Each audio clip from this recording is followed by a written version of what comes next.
Welcome.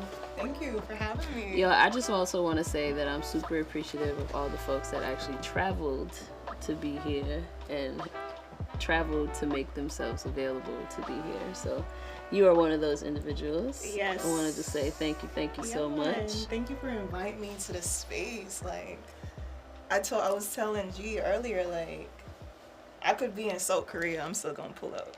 I'm gonna find a way, I'm gonna figure it out. I'm gonna get that ticket back. Yeah, man. That's beautiful. And that's what we mean by, like, yo, people show up for us.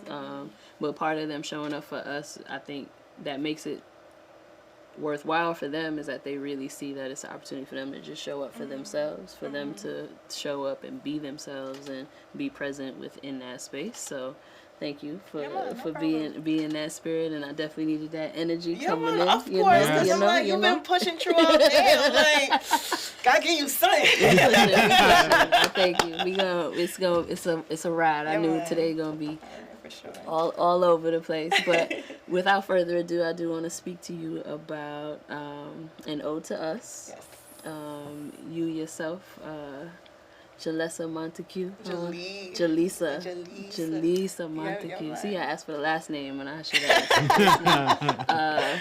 But yes, you are a filmmaker, an image maker, a storyteller. Talk to us a bit about an ode to us. Wow. It came at a time, I would say, because this was before there was a panorama, before the pandemic, before like all like all this panda business, all this panda business, penna designer pre-panda. And this is before, I think it was before COVID as well when I made this. I made it during Women's History Month, and I didn't see much of a platform to recognize Black women and who we are, kind of thing. So a lot of the work that I do, it doesn't need to be all shits and giggles all the time and rainbow and light, also showing the darker side of things. So I'm sitting there, I woke up from a dream. I woke up one day, I'm like, I gotta do something this month. I gotta do a film. And throughout those days, I'm like, all right, I want to honor Nina Simone within that. I want to honor Black women within that. And I also want to honor my tribe and who I am within the film. Yeah. So I'm like, okay, how can I put this together? And I was watching a different film, and Black Bird by Nina Simone popped up. And I just started having visions. You know Solange's song, I saw things I imagined. That popped up. I was about to say, Nina Simone as a soundtrack. It'll work every time. The high priestess, you feel me? Put some respect on her name. So as soon as I heard the song, I'm like, I gotta look into it, I gotta dive deeper. And I was just so inspired. I've always been inspired by Nina Simone, but I had to pay homage to her and to Black women within that film. So it all started to piece together, and anytime I'm doing a project, I wanna, before I outsource people, I go within my tribe. So I asked one of my best friends, Ariel. She's a singer. I was like, yo, can you do a cover to this piece? She's like, you know, I have never sung this before, but I'm gonna figure it out. And she recorded it in her jacked up apartment in Vermont and recorded on her iPhone. And then one of my homegirls who just moved to Atlanta, she was like, yo, I'm gonna drive over to South Carolina for you. So I'm like, just all that love and intention that went inside of it, I'm just like, yeah, this is gonna be good. But truly an ode to us. Yeah, man, yes. So, ooh, there's so much to this film. Oh my gosh. I filmed it at an abandoned church / funeral site where they buried, like, you know, white soldiers back in the day. Because that thing, it was in Beaufort, South Carolina. And Beaufort, South Carolina is one of the ports where enslaved folks came. You know, we came over and all that good stuff. So everything that I've done is like, it's storytelling, but it's also history telling as well. So I want to make sure I put all that in there. And just like being in that space is kind of like, in the past, our people couldn't step on that land. And for me to be like, yo, I'm going to step on this. I'm going to tell our story here. It's just like, it's a revolutionary act. It's a freeing act. So it was intense. It was a lot to do, but I'm so happy that we were able to like pull it off. And was able to show the world everything. Come on. I like how you said that when you're putting together a project, you tap in on your inner circle first, versus going from the outside, which is kind of the sort of what we did here today, was tap into who we've been working with or been looking to work with and include it here. So can you tell me how was it about the process when preparing this and putting together Ode to Us? How did you get everybody on the same page with you? People bangs with me, son. If we're gonna keep it a buck. No cap. No, like, I've made it my mission for a very long time to be true to myself and be true to the core, true to my heart and true to my soul. And I disperse that energy within everything that I do. So, for one, I don't ask for help a lot. So when my tribe is like, oh, yo, Lisa, you need help, I bet, like, I'll hold you down. I'll make sure I do this. Let me know the location. Let me know the time. And I'll pull up. And I'm so appreciative of that. Like, it's so... Yo, shout outs to Gang. I see y'all. Like, y'all are so supportive. Gang. Like, wherever they are, they'll always figure out a way to help me out. And that's really just it. Like, I'm very blessed. Whatever the cosmos did for me and align me with the people that I love nowadays, it's like, that's really it, man. That's really it. That's that affirmation that you are doing it right. You're in the correct space. You're in the right mindset. You've done whatever work and journeying needs to be done to be in this moment. To pull together people to participate in this moment, and to help tell that story. Because as much as like telling a story and offering it to others is important, having people be involved in the telling of that story and the enactment of that story just adds more energy and frequency to the message and the vibration overall, right? Yeah. The energies, vibrations. Yes. So overall, what's the takeaway from the film itself and the experience of putting the film together? So the film in itself is kind of like a challenge, per se, I will give to people, where it's like, I always go back to the quote where it's like the most disrespectful person in America is the black woman. And every time you see all the shit that's being plowed down on us and every single obstacle that comes in our way, and within the song it said, "Blackbird, why do you even want to fly?" Like, what is your reason? What is your why? What's going to make you get up every morning to, like, keep doing your thing? Finding that respect within yourself. Like, there's a reason why you're here, and I want you to keep pushing. I want you to see that and keep going. What was your second question? Because I got lost in the sauce. I just got mad emotional. I feel like you potentially even answered both. So my first question was, what's the message and the meaning behind the film itself? And then what was the message that you received just in the process of making sure that this film came to fruition?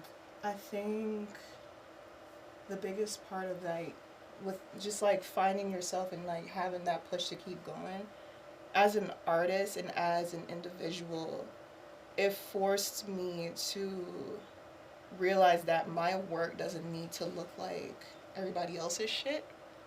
A lot of the things that I do is to explore the darker sides of yourself and finding that light within that. Like, even when I came into the room, like, it's a gloomy ass, fall day, but I'm gonna figure it out. I'm gonna find some light within that, I'm gonna find, just learning how to explore those shadowy parts of yourself and finding something within that. And even beyond that, it helps me keep myself accountable with my artistry and being able to, like, evolve and transform and revolve around, like, anything and everything that I set my mind to. So that film alone, like, when you reached out to me and said, like, yeah, we're going to showcase it, I'm like, oh, shit. I am a filmmaker. I do these things. And just, like, the amount of people that my film can touch, even if in that small amount of time, like, it's forcing me to keep going. And every year I look back at it, I'm like, oh wow, I did that, and I need to do more of this. You know? Sure. So. Definitely do more. Yeah, You are a filmmaker, but you also, as we've been having conversations with everybody, you're a maker of many things. Yes. So you are also going to be gracing us with your creative presence. Yes. Next week. Next week on the 5th opening day.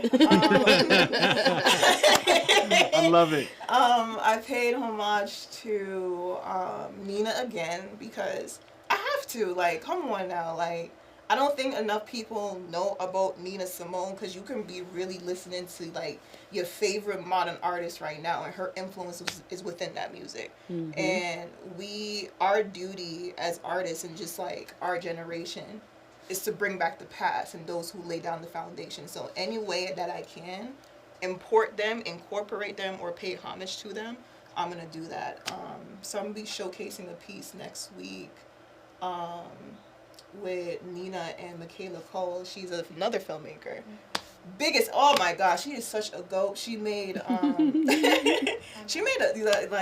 chewing gum and all, like such a goat. So I did because a few months ago she got lowballed for I May Destroy You, and she didn't receive any kind of recognition for that.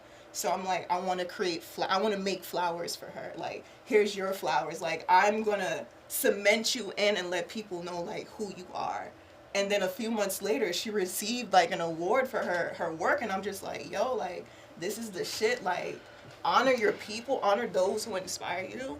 And you don't need to always be worrying about, like, what the masses want to say and whatnot. Like, like, recognize that work, recognize what they've done for you. Like, yo, let me give you your flowers, let me do this for you. Yeah. So I'm gonna be showcasing that because why not? Why not? So word. And I love that full circle. Yo, leave it to a black woman to bring some shit full circle. Cause a lot of This May Destroy You was exactly that story of like that pushing the artistry and telling your story, and that not getting lost in like seeking that validation and recognition, and still getting lost in the actual life that happens and the actual things that really dictate what goes into those stories we tell. So thank you very much. The true form of an artist is to again bring it all full circle and have many conversations in one. Yes. Do you want to close this out? I don't want to say too much about the short film, but I do want to. I know you talked about a lot of it was to bring awareness and to big up the black woman more, because it's definitely missing within our culture and within our society. So can you talk to me about like the process of coming together to put it together, and then also like specific shots? I saw that you had a lot of like darkness in there, and then a lot of close-ups with the hands and the eyes. So was that I know you're very intentional, so can you tell me about that a little bit? Ooh, the process. Before any film that I do, or like anything that I want to do, I always write it down. And just going back to, I saw things that I imagined, like I'm visualizing it in here, and then I write it down. I reached out to my peoples like, yo, this is what I want to do, this is how I want you to do it. But things always change, and I think that's important as a filmmaker or just an artist in general. You have to be ready for the bullshit, and you have to be ready for things to change on the spot. Like, you got hit the Mr. Krabs me one time, like, yo, bro, what you mean it's gonna rain in like 2 minutes? Yeah, and it was definitely raining when we shot that, and there were other people there, and I was not expecting that. So we got there, and my friend Ashura, that was featured in the film, that was her first time, like, because she's a poet. So she was already, like, tapping in and just, like, understanding the lyrics, what I was trying to convey. And this was her first time really playing the actress role, or just playing the subject role. So when she got there, also, like, I gave her some, like, a few directions, but all the work that I do, I want people to be as natural as possible. I want you to feel every word in that song. Like, before we actually shoot this, feel every word that's within that song, hold it in, because this shit is about you. Like, how do you feel as you're navigating through this world? And when we get to that location, it's gonna click for you. And it sure enough did, because we were sharing tears and all that, and she That's got beautiful. right into it. Yeah. Wow. And as far as the shots, I am a sucker for contrast and like close-up shots, because when you get like, it's one thing to have like a wide shot, it gives you an overview about what's going on. When you get really in the nitty-gritty of things, you lock in on the eyes. You're looking into the soul of somebody. You look into somebody's hand. You see how hard they're working. Just like, and that's always been my go-to. I want you to feel as if you're like you're there, or it's like a different point of view. Yeah. World building. I thank you for building worlds for us. For sure. As an artist, as a speaker and a messenger. Keep keep creating films, keep building your craft and your artistry, and stay tapped in with us. Oh, of course, we love this slap This is the first of not the first of many FriendsGivings, and together. Thank Appreciate you so much. Thank you y'all. Thank you for your light. Jalessa Montaque, we appreciate you. Black owned, y'all cop, black owned. Black owned. Black owned everything. You feel me? I love it. Drip. The drip, black owned drip. Drip. You gotta come through with that BOD, the BOD, black owned drip.